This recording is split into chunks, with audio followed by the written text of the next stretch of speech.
Welcome to Srikanth trader Telugu. Mutual funds అంటే ఏంటి? Mutual ఫండ్‌లో ఇన్వెస్ట్ చేయాలి అంటే మనం తెలుసుకోవాల్సిన విషయాలు ఏంటి? అండ్ ఒక మంచి మ్యూచువల్ ఫండ్‌ని సెలెక్ట్ చేసుకోవడానికి మనం ఫాలో కావాల్సిన స్టెప్ బై స్టెప్ ప్రాసెస్ ఏంటి? అండ్ మ్యూచువల్ ఫండ్స్ ఎన్ని రకాలు ఉంటాయి? అండ్ పర్సనల్‌గా నేను ఫాలో అయ్యే మ్యూచువల్ ఫండ్ స్ట్రాటజీ ఏంటి? అన్నీ కంప్లీట్‌గా ఈ వీడియోలో తెలుసుకుందాం. ఫస్ట్ ఈ వీడియోలో మ్యూచువల్ ఫండ్‌కి రిలేటెడ్ అయిన బేసిక్ కాన్సెప్ట్స్ అంటే ఎన్ఏవి అంటే ఏంటి? యూనిట్స్ అంటే ఏంటి? ఎగ్జిట్ లోడ్ అంటే ఏంటి? ఎక్స్‌పెన్స్ రేషియో అంటే ఏంటి? ఏయుఎం అసెట్ అండర్ మేనేజ్మెంట్ అంటే ఏంటి? అండ్ ఎన్ని రకాల మ్యూచువల్ ఫండ్స్ ఉంటాయి?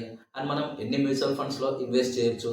సో ఇలాంటి బేసిక్ కాన్సెప్ట్స్ అన్ని ఈ పార్ట్ 1 వీడియోలో కంప్లీట్గా నేర్చుకుందాం. ఈ మ్యూచువల్ ఫండ్స్ గురించి కంప్లీట్ ఇన్ఫర్మేషన్ మీ ముందుకు తీసుకురావడానికి నేను అండ్ మా టీం మెంబర్స్ ఇంతలా ఎఫర్ట్స్ పెడుతున్నా అసలు ఈ వీడియో ముందుకు వెళ్తుందా లేదా అనే ఒక క్వశ్చన్ మార్క్ ఉంటుందా? ఒకవేళ మేము అండ్ మా టీం మెంబర్స్ పెడుతున్న ఎఫర్ట్స్ని మీరు సపోర్ట్ చేస్తున్నట్లయితే ఎస్ ఐఎమ్ విత్ యూ అనే ఒక కామెంట్ చేస్తారా? సో దట్ నెక్స్ట్ అప్కమింగ్ వీడియోస్లో ఇలాంటి మంచి మంచి కంటెంట్ మీ ముందుకు తీసుకురావడానికి మాకు మోటివేషన్గా ఉంటుంది. అండ్ ఈ వీడియో చూస్తున్న ఏ పాయింట్లో అయినా మన ఈ వీడియో వాల్యుబుల్గా అనిపిస్తే తప్పకుండా లైక్ చేస్తూ పెడుతున్న ఎఫర్ట్స్ని ఎంకరేజ్ చేయడానికి ప్రయత్నించండి. అండ్ ఇది financial content. I strongly suggest as a బ్రదర్గా, నాకన్నా చిన్న వయసున్న నాకన్నా పెద్ద వయసున్న ఒక బ్రదర్ అనుకోండి, ఈ వీడియోని కంప్లీట్గా వాచ్ చేయడానికి ప్రయత్నించండి. Okay, let's start our video. అసలు మ్యూచువల్ ఫండ్స్ అంటే ఏంటి? ఫ్రెండ్స్, స్టాక్స్ గురించి వినే ఉంటారు కదా, అండ్ రిలయన్స్ కంపెనీ చూసే ఉంటారు కదా. ఈ Reliance retail, Reliance Jio, Reliance oil business and రీసెంట్గా ఎనర్జీ బిజినెస్లోకి కూడా ఈ రిలయన్స్ కంపెనీ వాళ్ళు ఎంటర్ అవ్వడం జరిగింది.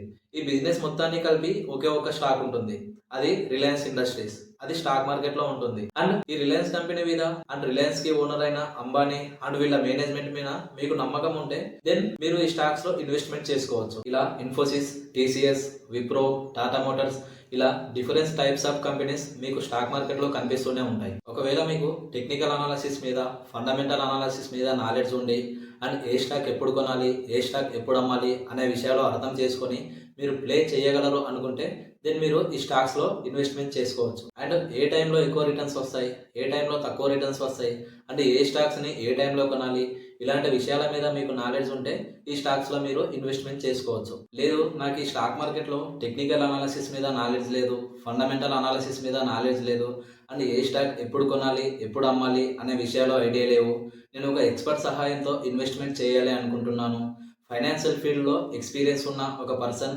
అండ్ పెద్ద పెద్ద ఏఎంసీలను మేనేజ్ చేస్తున్న ఫండ్ మేనేజర్ ద్వారా నేను ఇన్వెస్ట్మెంట్ చేస్తూ అండ్ వాళ్ళకి కొంత కమిషన్ ఇస్తూ నేను నా పోర్ట్ఫోలియోని, నా వెల్త్ని గ్రో చేసుకోవాలి అనుకుంటే దెన్ మీరు మ్యూచువల్ ఫండ్స్లో ఇన్వెస్ట్మెంట్ చేసుకోవచ్చు. అండ్ వీటిలో కూడా నేను వాళ్ళకి తక్కువ కమిషన్ ఇవ్వాలి అనుకుంటున్నాను అంటే ఇక్కడ ఇండెక్స్ ఫండ్స్ ఉన్నాయి, వాటి గురించి కూడా మాట్లాడుకుందాం. అండ్ స్టాక్స్ తో కంపేర్ చేసి రిస్క్ తగ్గించుకొని డైవర్సిఫై పెంచుకోవాలి అనుకుంటే దెన్ మ్యూచువల్ ఫండ్స్ లో ఇన్వెస్ట్ చేయాలి.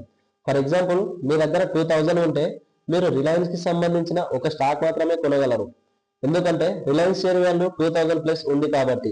అండ్ ఇదే 2000 ని మ్యూచువల్ ఫండ్స్ ఇండెక్స్ ఫండ్స్ లో పెట్టారనుకోండి, దెన్ నిఫ్టీకి సంబంధించిన 50 స్టాక్స్ లో మీ 2000 రూపీస్ డివైడ్ అయిపోతుంది. ఫర్ ఎగ్జాంపుల్, మీరు ఒక ఫండ్ మేనేజర్ అనుకోండి, నేను మీ అందరి దగ్గర నుంచి 100 crores రైజ్ చేసి ఆ అమౌంట్ ని నిఫ్టీ 50కి సంబంధించిన అన్ని స్టాక్స్ లో ఇన్వెస్ట్ చేస్తాను. సో ఈ ఇన్వెస్ట్ చేసిన దానికి నాకు ఒక వాల్యూ ఉంటుంది కదా, ఆ వాల్యూని నేను యూనిట్స్ గా డివైడ్ చేసి ఈ యూనిట్స్ ని మీకు అమ్ముతాను. సింపుల్ గా చెప్పాలంటే నేను మీ దగ్గర రైజ్ చేసిన 100 crores అమౌంట్ ని నేను స్టాక్స్ లో ఇన్వెస్ట్ చేసి దానికి బదులుగా నేను మీకు కొన్ని యూనిట్స్ ఇస్తాను, అదే మీరు కొంటున్న మ్యూచువల్ ఫండ్స్ యూనిట్స్.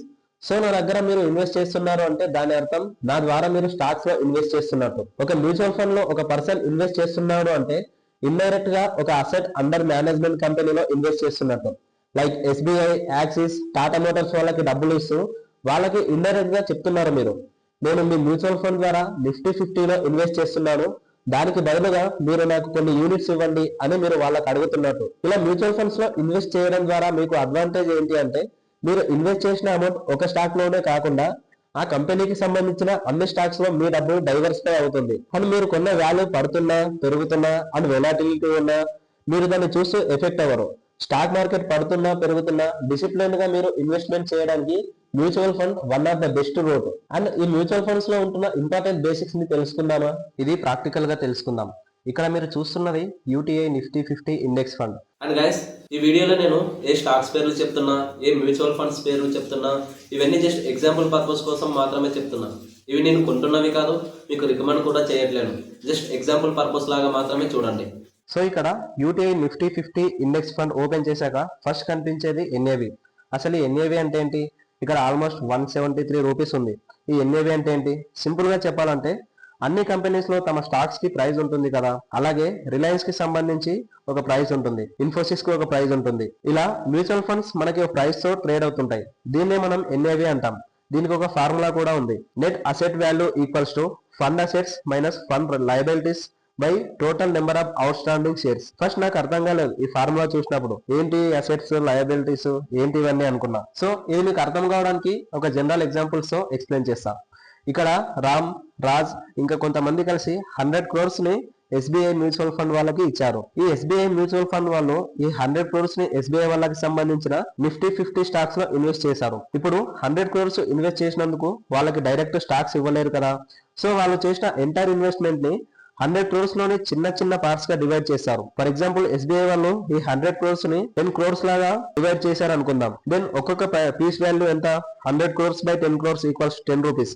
సో ఇక్కడ ఒక్కొక్క పార్ట్ వాల్యూ 10 రూపీస్ ఉంటుంది. సో ఈ 10 రూపీస్ ని ఒక యూనిట్ అంటారు. సో ఇలా నేను ఒక 100 రూపీస్ ఇన్వెస్ట్ చేస్తే నాకు 10 యూనిట్స్ ఇస్తారు. ఆర్ 1000 రూపీస్ ఇన్వెస్ట్ చేస్తే 100 యూనిట్స్ ఇస్తారు. ఒక్కొక్క యూనిట్స్ వాల్యూ 10 రూపీస్ కదా, దీన్ని ఎన్ఏవి అంటాం. అండ్ ఇక్కడ మనం ఇన్వెస్ట్ చేసిన అమౌంట్ వాల్యూ పెరుగుతుంటే మన ఎన్ఏవి వాల్యూ కూడా పెరుగుతుంది. సో ఇది సింపుల్ గా అర్థం కావడానికి చెప్పాను. బట్ యాక్చువల్ గా ఎలా జరుగుతుందంటే ఒకవేళ మనం 100 crores ఇస్తే వాళ్ళు టోటల్ 100 crores ని ఇన్వెస్ట్ చేయరు. 800 crores ఆర్ 900 crores ఇన్వెస్ట్ చేస్తారు. 100 crores ఎమర్జెన్సీ ఫండ్ రూపంలో ఉంచుకుంటారు. ఎప్పుడైతే మార్కెట్ పడిపోతుందో అప్పుడు ఇన్వెస్టర్స్ అందరూ తమ ఇన్వెస్ట్మెంట్ ని విత్డ్రా చేస్తే వాళ్ళకి అమౌంట్ సెటిల్ చేయాలి కదా. కాబట్టి 100 crores ఆర్ 200 crores ని ఎమర్జెన్సీ ఫండ్ రూపంలో పెట్టుకుంటారు. బట్ ఇక్కడ సెబీ గైడ్ లైన్స్ ప్రకారం ఎక్కువ అమౌంట్ ని పక్కన పెట్టడానికి పర్మిషన్ లేదు. సర్టెన్ పార్ట్ ని మాత్రమే ఎమర్జెన్సీ ఫండ్ రూపంలో పక్కన పెట్టుకోవాలి. అండ్ ఇక్కడ కనిపిస్తున్న ఎన్ఏవి వాల్యూతో ఎక్స్పెన్స్ రేషియో డిడక్ట్ అయి మీకు కనిపిస్తుంది. ఎక్స్పెన్స్ రేషియో అంటే ఏంటి?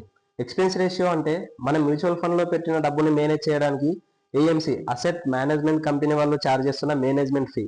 ఫర్ ఎగ్జాంపుల్ మీరు 10,000 రూపీస్ ని ఒక మ్యూచువల్ ఫండ్ లో ఇన్వెస్ట్ చేస్తుంటే ఆ మ్యూచువల్ ఫండ్ యొక్క ఎక్స్పెన్స్ రేషియో 0.2 అనుకుందాం. ఈ 10,000 రూపీస్ లో 0.2 అంటే ఎంత? 20 రూపీస్. సో ఇక్కడ మీరు ఇన్వెస్ట్ చేస్తున్న 10,000 నుండి ఇయర్ ఎండ్ కి 0.2 అంటే 20 రూపీస్ ఈ ఏఎంసీ కంపెనీ వాళ్ళు కట్ చేసుకుంటారు. అండ్ ఈ ఎక్స్పెన్స్ రేషియో ఇయర్ కి ఒకసారి కట్ అవుతుందా? లేదు. ఈ ఎక్స్పెన్స్ రేషియో ఇయర్ మొత్తానికి సంబంధించింది అయినా ఇది నెంబర్ ఆఫ్ ట్రేడింగ్ డేస్ తో క్యాల్కులేట్ అయ్యి ఈచ్ ట్రేడింగ్ డే ఈ ఎన్ఏవి లో అడ్జస్ట్ అవుతుంది. ఇయర్ మొత్తానికి ఒకేసారి కట్ అవ్వదు. ట్రేడింగ్ డేస్ తో పాటు అడ్జస్ట్ అవుతూ మీకు ఎన్ఏవి లో ఇంక్లూడ్ అయిపోతుంది. అండ్ ఈ ఎక్స్పెన్స్ రేషియో ఎంత ఉంటుంది అనేది డిపెండ్స్ ఆన్ మ్యూచువల్ ఫండ్స్. కొన్ని మ్యూచువల్ ఫండ్స్ లో ఎక్స్పెన్స్ రేషియో ఎక్కువగా ఉంటుంది అండ్ కొన్నిట్లో తక్కువ ఉంటుంది. ఈ ఎక్స్పెన్స్ రేషియో అసలు ఎందుకు కట్ చేస్తున్నారు? ఒక మ్యూచువల్ ఫండ్ ని మేనేజ్ చేయాలి అంటే ఫండ్ మేనేజర్ కావాలి, ఇన్ఫ్రాస్ట్రక్చర్ కావాలి అండ్ దానికి రిలేటెడ్ టెక్నాలజీ కావాలి. వీటన్నిటి కోసం డబ్బులు ఖర్చు అవుతుంది కదా, కాబట్టి వాళ్ళు ఆ చార్జెస్ ని తీసుకుంటారు. అండ్ ఈ ఎక్స్పెన్స్ రేషియో మ్యూచువల్ ఫండ్ ని బట్టి మారుతుంది. For example Nifty 50 index fund లో 0.2 ఎక్స్పెన్స్ రేషియో ఉంది. అండ్ సేమ్ అదే యూటీఐ వాళ్ళకి సంబంధించిన హైబ్రిడ్ మ్యూచువల్ ఫండ్ లో 1.35 ఉంది. మీన్స్ మీరు 10,000 రూపీస్ ఇన్వెస్ట్ చేస్తుంటే 135 రూపీస్ కట్ చేసుకుంటున్నారు. ఎందుకంటే ఎక్స్పెన్స్ రేషియో కట్ అవుతుంది? బికాస్ నిఫ్టీ 50 లో అయితే అక్కడ ఫండ్ మేనేజర్ రోల్ ఎక్కువ ఉండదు. వాళ్ళు చేయాల్సింది ఎక్కువ ఏముండదు. నిఫ్టీ 50 ఆల్రెడీ ఒక ఇండెక్స్, దాంట్లో ఏ స్టాక్స్ లో ఎంత ఇన్వెస్ట్ చేయాలి అనేది స్టాండర్డ్ గా ఉంటుంది. జస్ట్ మీరు ఇచ్చిన డబ్బుని అక్కడ పెట్టడమే. ఫండ్ మేనేజర్ యొక్క రోల్ అక్కడ ఏముండదు. కానీ